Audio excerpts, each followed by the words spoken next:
Hello and welcome to Brand on Demand, the only podcast dedicated to creative entrepreneurs and helping them grow their brands. With your host, Brand Guy Mikey. Hello and welcome back to Brand on Demand. This is the only podcast dedicated to creative entrepreneurs who want to start something out of nothing.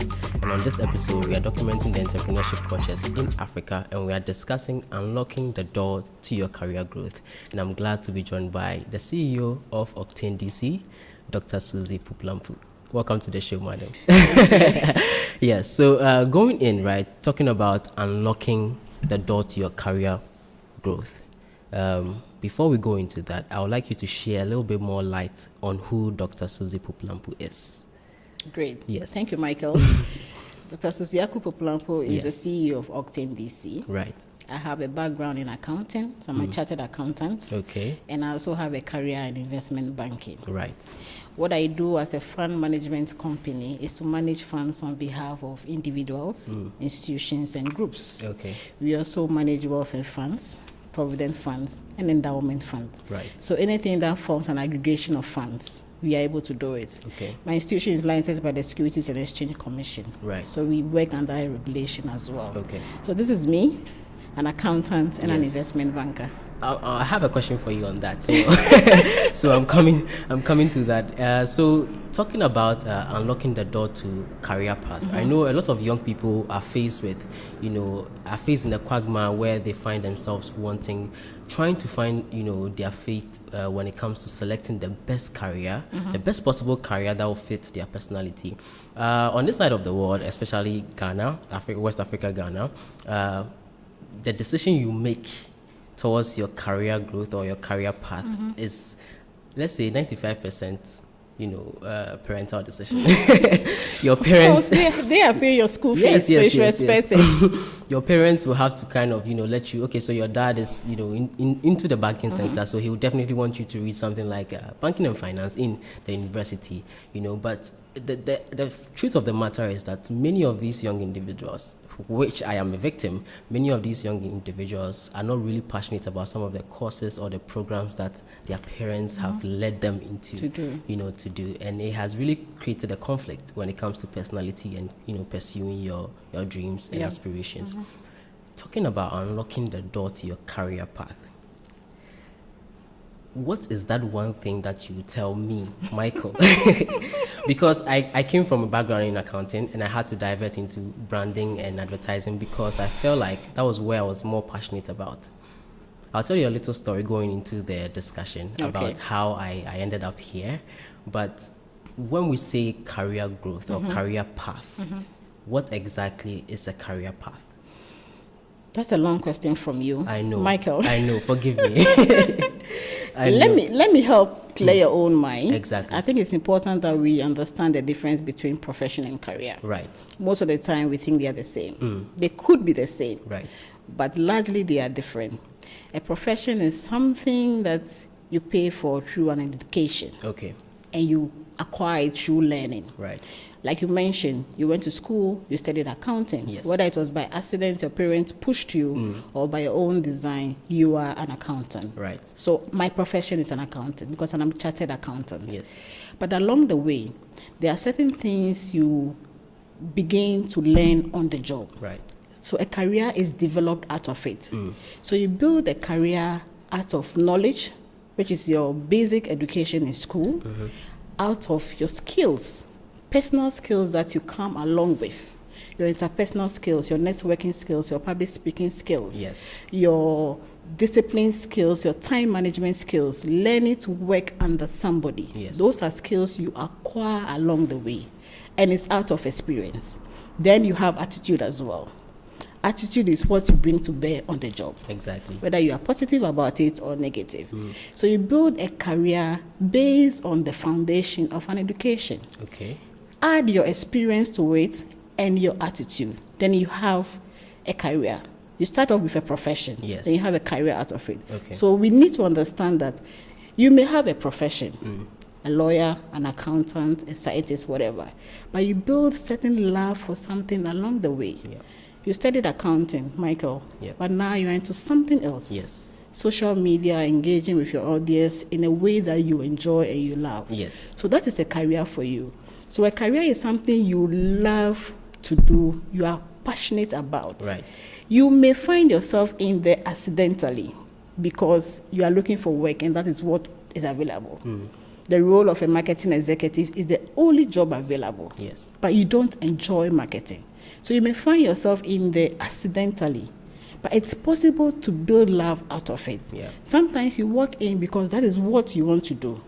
And then once you get in, you begin to plan. So it's important that we know what a profession is Yes. and what a career is. That way we are not confused about what we studied in school and what we are actually doing. Right. That's an amazing elaboration, because I read somewhere that your career is what you do professionally. Well, yes. When you are on the job, Yeah. you must bring all your professional skills to bear. Yeah. So I'm talking about profession where you go to school, studied. You study accounting, Yes. but before you become a chartered accountant, you have to go through the profession Exactly. to be called a chartered accountant. So Right. there are differences in there.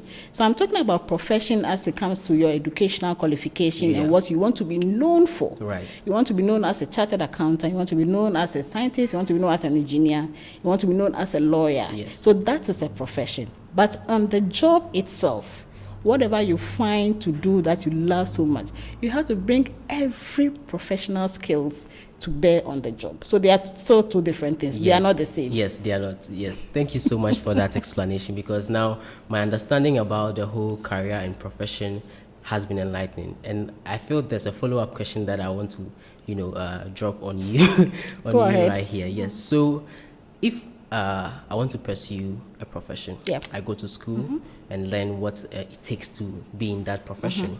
Now, I'm a qualified professional. Okay. And I find that I discover that my passion has, should I say, taken a detour. And then I feel like I want to pursue something else. Yes.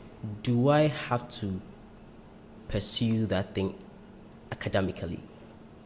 Or is something that I can leverage on my existing profession and then build on? Michael, there's always an advantage in talking to people who are ahead of you. Right. So you have found something you really want to do. Yes. We call it career guidance. Even in our universities, Yeah. we have all the units to support us in our career growth. Yes. So it's important to have a conversation with somebody who is ahead of you and doing the same thing. Yeah. And find out from them what exactly you need to do, what additional educational qualifications you need to become what you want to be. Yes. So you don't just get up and start Yeah. without having conversation with people who are already ahead. I know we'll talk about mentoring and everything. Yes. So if you ask me, before you decide to take your next step, talk to the people or the person who is ahead of you and doing exactly what you want to become. Wow. Before you decide to take your next step, make sure you consult Yes. and then find more information about who you want to become. Yeah. These are the words coming from Dr. Suzy right here, CEO of Octane DC Fund Management Company. right Yes. here in Ghana.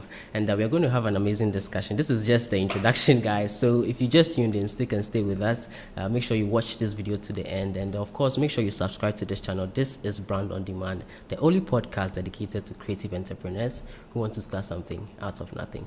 And we are discussing unlocking the door to your career path. And we just went through career path and Yep. then the difference between career and profession.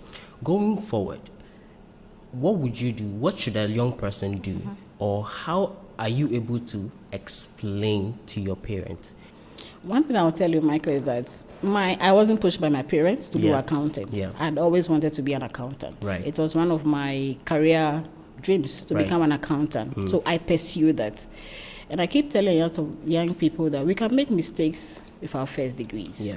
So you could end up doing a first degree because that is what your parents really wanted you to do. Yes. By the time you are done and you have acquired some working experience, you are matured enough and independent enough to influence the decision for your second degree. Right. So even though your first degree may be a mistake, you begin to define your career path by the choice of your second degree Right. and then a third degree if that comes your way as well.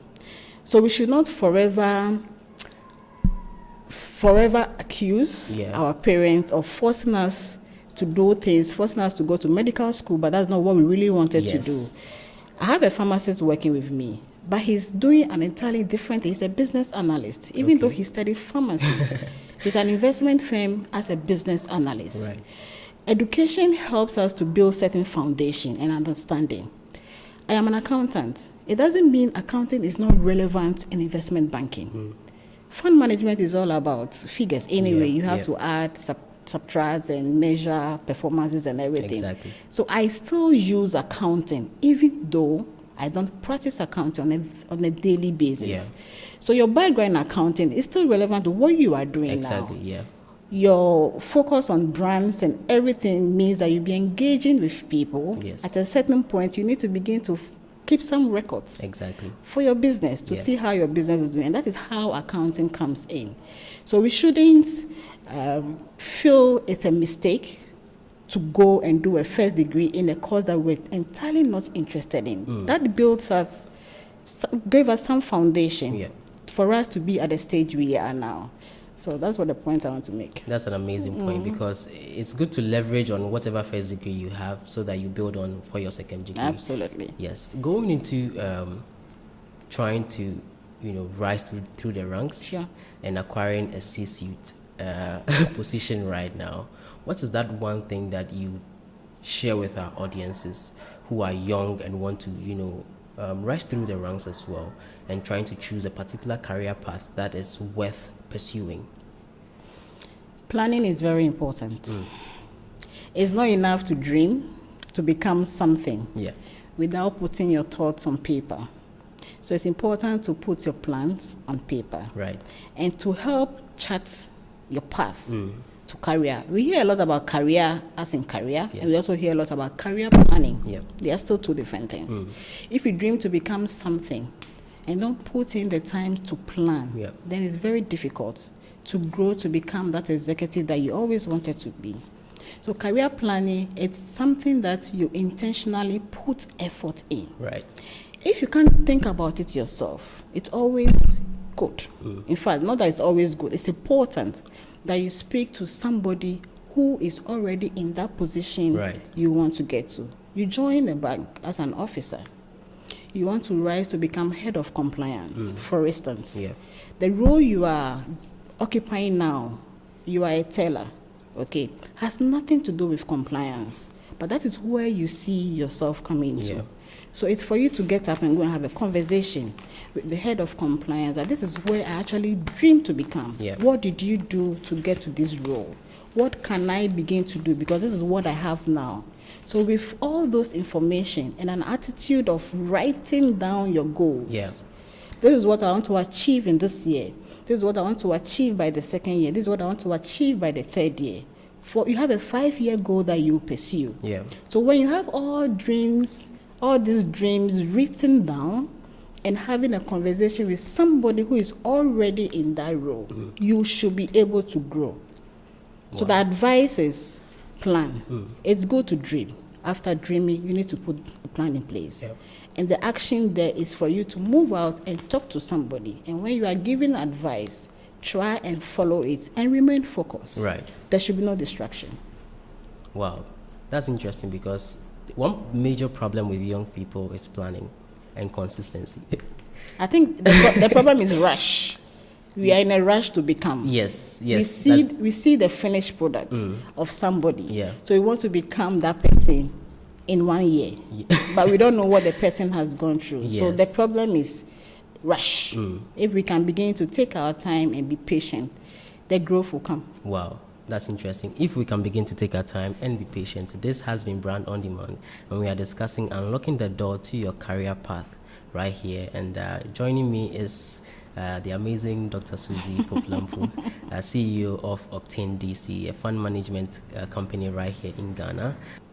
How did you manage imposter syndrome? I've never been afraid of the next level. I've always wanted to scale up. So I've never been afraid to take the next level. I also don't allow peer pressure to get to me. I'm very early in my life. I knew what I wanted to become. Of course, that changed a number of times. I wanted to go into broadcasting as the first career. I wanted to be an air hostess, But very quickly by Form 3, Once I started doing accounting, I told myself I wanted to be an accountant. Right. And somehow I pursued that. So even though I ended up not reading accounting as my first degree, I read economics and sociology. Yeah. But that didn't change me from becoming an accountant. Yeah. Because I spoke to accountants who were ahead of me, and I found out from them what I can do. Even though I've read economics and sociology, what can I do to become an accountant? And I was told you have to go through the profession. So I registered for ACCA, and I got it done. So even though I may have done the wrong thing, which may not really have been my preference, because I always wanted to go to the university to read admin and focus on accounting. So even though my first degree may not really have been what I wanted to do, I found ways of becoming what I wanted to be. So I haven't allowed any restriction to stop me from climbing on in my dreams. And I'm very open-minded, and I'm very patient, and I learn, and I respect authority. Hello and welcome to Brand on Demand, the only podcast dedicated to creative entrepreneurs and helping them grow their brands, with your host, Brand Guy Mikey.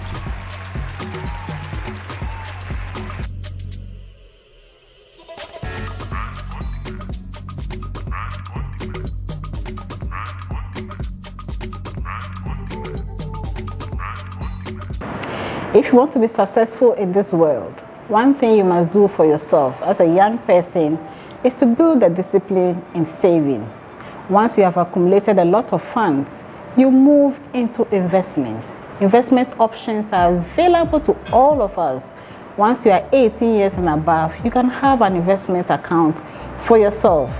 This is Dr. Suzy Aku Puplampu from Octane DC. Octane DC is a fund management company that is licensed by the Securities and Exchange Commission. What do? We manage funds for individuals just like you. We manage funds for institutions. We manage funds for groups. If you have a group of friends, you can come together and form an investment club, and we can manage such funds for you. We also manage what we call provident funds. Once you begin to work in an organization, some organizations have provident funds in place to support employee benefits. So we manage that as well. Then we also manage endowment funds. If we want to do something big for society to support charity, we can manage that funds for you. So our doors are open to individuals, groups, and institutions who have the desire to build wealth. And for us, building wealth must go beyond you. You must also think about the next generation. Build wealth for yourself and begin to share that wealth with people that are behind you. This is Octane DC. Our doors are open to you anytime. Come in, speak to us, and we can help you align your investment needs with your investment objectives. Thank you.